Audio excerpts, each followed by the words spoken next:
ናችሁ? ውድ የአባይቱ ቤተሰቦችን ያለው እግዚአብሔር ይመስገን በያላችሁበት ሰላማችሁ ይብዛልኝ። እንግዲህ ዛሬም የተገናኘ ነው የአማርኛ ቃላትን በእንግሊዘኛ ለማየት ነው ማለት ነው። ዛሬ ደግሞ የተወሰኑ ያላየናቸው ቃላቶችን ይዤላችሁ መጥቻለሁ። እንዳልኳችሁ ትናንትና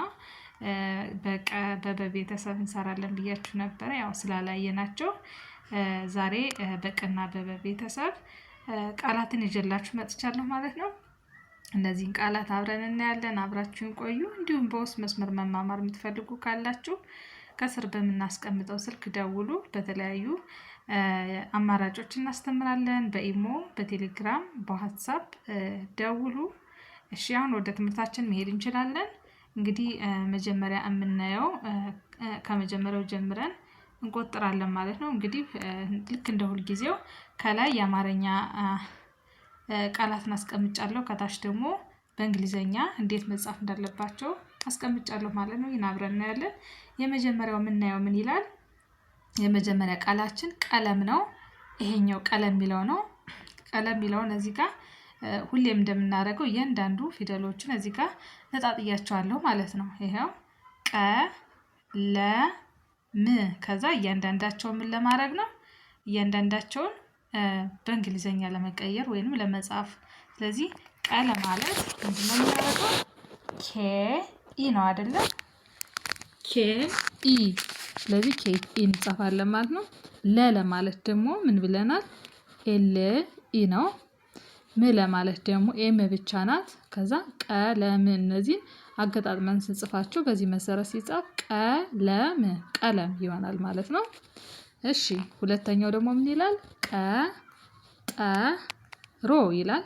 እዚህ ጋር ቀጠሮ። ስለዚህ አሁንም ቀ ማለት ኬኢ ነው ብለናል። ጠ ማለት ደግሞ በእንግሊዘኛው ቲኢ ነው። ሮ ለማለት አርኦ ነው። በአንድ ላይ እነዚህን ሰብሰብ አድርገን ስንጽፋቸው ቀጠሮ የሚል ይሰጠናል ማለት ነው። ቀጠሮ የሚለው አማርኛው ይሄኛው ነው፣ እንግሊዘኛው ይሄ ነው ማለት ነው።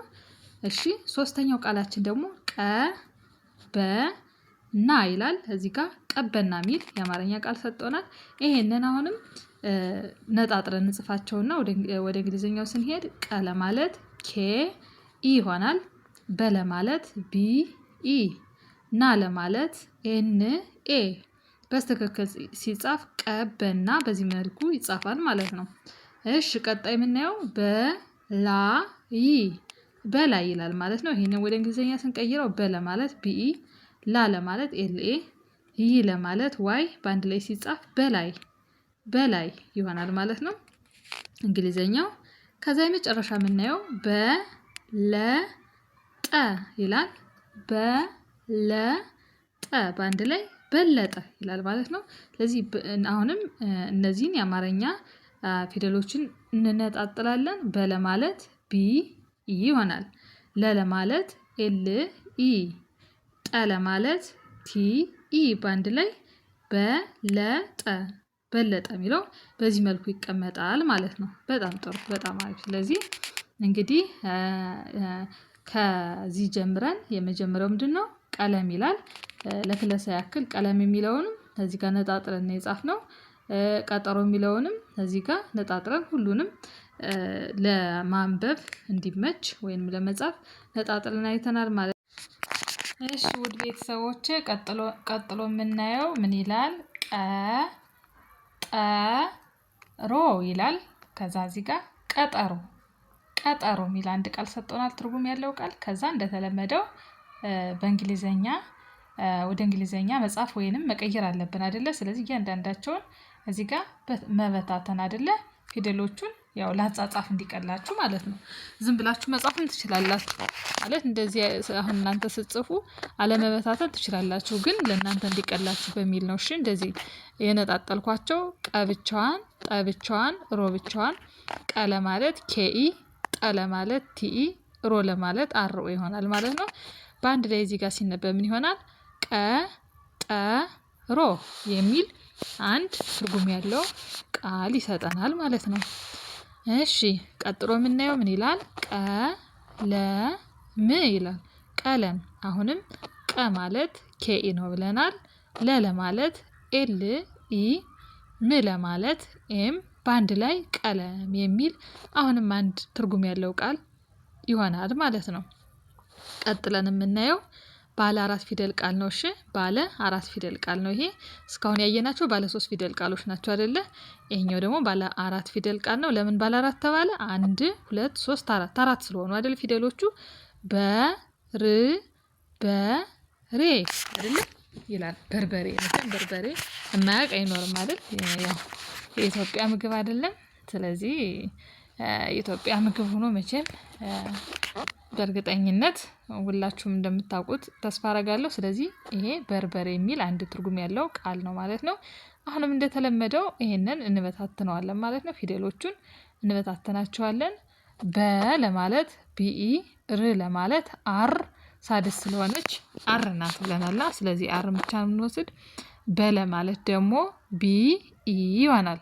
ሬ ለማለት አር ኢ። እነዚህ ሰብሰብ አድርገን ስጽፋቸው በርበሬ የሚል አሁንም በርበሬ ለሚለው በእንግሊዘኛ ስጽፉ በርበሬ በዚህ መልኩ መጻፍ ትችላላችሁ ማለት ነው በእንግሊዘኛ። እሺ በጣም ጥሩ። አሁንም ቀጥለን የምናየው ባለ 4 ፊደል ቃል ነው ማለት ነው። እሺ ይሄንን እናንብብ፣ አብራችሁኝ አንብቡ። ምን ይላል? ቤተሰብ ይላል አማርኛው። ቤተሰብ ቤተሰብ ይላል ማለት ነው። ይሄን ቤተሰብ የሚለውን እንግዲህ ከታች እንየው። ቤ ለማለት ቢኢ፣ ተ ለማለት ቲ ይንወስደናል። ከዛ ሰ ለማለት ኤስ ይንወስደናል። ብ ለማለት ቢን በአንድ ላይ ቤተሰብ የሚል አሁንም ሌላ ትርጉም ያለው ቃል ሰጥቶናል ማለት ነው። በጣም ጥሩ። ከዛ የመጨረሻዋ ደግሞ የምናያት ምንድናት? እቺ ባለ 5 ፊደል ቃል አይደል? ለምን ፊደሎቹ 5 ስለሆኑ አይደል? ት ም ህ ር ት ትምህርት ትምህርት የሚል አሁንም አንድ ትርጉም ያለው ቃል ሰጥቶናል። ይሄንን በእንግሊዘኛው ማየት ወይንም ማወቅ ይኖርብናል። ት ለማለት ቲ፣ ም ለማለት ኤም፣ ህ ለማለት ኤች፣ ር ለማለት አር፣ ት ለማለት ቲ። ከዛ ትምህርት የሚለው በስትክክል ሲጻፍ በዚህ መልኩ ይጻፋል ማለት ነው። ስለዚህ እነዚህ በጣም ቀላሎች ናቸው። ባለ 3 ፊደል ቃልም ሆነ ባለ 4ም ሆነ ባለ 5ም ሆነ ምንድነው ዋናው ነገር ፊደሎቹን በታትናችሁ መጻፍ። እሺ በተለይ ጀማሪዎች በደንብ እስክትለምዱ አቀላጥፋችሁ መጻፍ እስከምችሉ ድረስ ማለት አማርኛ ፊደሎችን ወደ እንግሊዘኛ መጀመሪያ እንዳልኳችሁ ማንኛውንም የሚመጣላችሁን ቃል ለምሳሌ ስማችሁም ሊሆን ይችላል። ለምሳሌ አበበ የሚባል ሰው ከሆነ አበበ የሚለውን በእንግሊዘኛ ለመጻፍ ከተቸገረ አን ብቻዋን አን መጻፍ ወደ እንግሊዘኛ ማለት ነው። ከዛ በን ብቻዋን መጻፍ፣ አሁንም አበበ አሁንም በን ድጋሜ መጻፍ። ከዛ በስትክክል እነዛን የጻፍናቸውን ግጥምጥም አድርገን ስንጽፍ ከዛ በስትክክል እንጽፋለን ማለት ነው። ልክ አሁን እንዳየናቸው ማለት ነው። በዛ መልኩ ብጽፉ ይቀላል ብዬ አስባለሁ። ያው ትናንት በፊትም ነግሬያችኋለሁኝ። ያው ለማስታወስ ነው ዋናው ነገር። እኔ እናንተ በደንብ እንድታውቁ ቀለል ባለ መንገድ ወይም ቀለል ባለ መልኩ አንደርስታንድ እንድታረጉት ነው ሀሳቤና በዛ መልኩ ብታዩት ወይንም ብታነቡት በጣም ደስ ይለኛል። ስለዚህ ዛሬ እንግዲህ ባለ 3 ፊደል ቃላትን አይተናል በብዛት። ባለ 4ም ባለ 5ም እንግዲህ ነገ ደግሞ እንደ ፈጣሪ ፍቃድ እስኪ ባለ 4 እና ባለ 5 ብዙ አላየንምና ገና ዛሬ ማየታችን ይመስለኛል። እነዚህ ቤተሰብ የሚለውና ትምህርት የሚለውን እነዚህ ያየነ እና በዚህ ጋር በርበሬ ያልነው ማለት ነው። ስለዚህ እንግዲህ ነገ እንደ ፈጣሪ ፍቃድ ባለ 4 እና ባለ 5 ፊደል ቃሎቹን ማለት ነው ከቻለ በዛ ባለመልኩ ይዤላችሁ እመጣለሁ ማለት ነው። ቢያንስ 10 የሚሆኑ እነሱን ባለ 4 እና ባለ 5 ፊደል ቃላት ይዤ እመጣለሁኝ። ከዛ እነሱን ከተማማርን በኋላ እንግዲህ በሚቀጥለው ሳምንት ደግሞ ከፈጣሪ ጋራ ወደ ሌላ ርዕስ ወዳላየናቸው ትምህርቶች ብዙ እንግዲህ እንዳልኳችሁ ብዙ ትምህርት ላይ ማወቅ የሚገባችሁ ነገሮች አሉ። አትሊስት እንኳን አሁን በዚህ ዘመን ምንድነው መጻፍና ማንበብ ግዴታ አስፈላጊ ነው ብዬ አስባለሁ። እንደው በቀላሉ ባንክ እንኳን ገብቶ ስምን ለመጻፍ የተለያየ ቦታ መቼም በዚህ ሰዓት ማንበብ መጻፍ ግዴታ ነውና ለዛ ለማንበብ ለመጻፍ ግዴታ ያስፈልጓችኋል የምላቸውን ነገሮች ማለት ነው እዚህ ጋር ማመጣላችሁ። ስለዚህ እነዚህን እስካሁን ያሉትን አደራ በደንብ ከልሱ፣ በደንብ አንብቡሽ። ነገም ቃላትን የምናይ ይሆናል። እንግዲህ በሚቀጥለው ሳምንት ሰኞ ወይ ደግሞ ማክሰኞም ቢሆን ምን እናያለን እንዳልኳችሁ። እስኪ ሌሎችን ደግሞ ለእናንተ ይጠቅማል ብላቸውን ያላየናቸውን ነገሮች እናያለን ማለት ነው። ምናልባት ደግሞ እናንተ እንድሰራላችሁ የምትፈልጉት ካለም ደግሞ ታሳውቁኛላችሁ ኮሜንት ላይ። ስለተከታተላችሁኝ በጣም አመሰግናለሁ። ትምህርት ለሁሉም እውቀት ለሁሉም። እንግዲህ አባይ ቲዩብን ላይክ ሼር እና ሰብስክራይብ አድርጉ። በውስጥ መስመር መማር የምትፈልጉም ካላችሁ ደውሉልን። በጣም አመሰግናለሁ ስለተከታተላችሁ። ሰላም ሁኑልኝ። ነገ እንገናኛለን።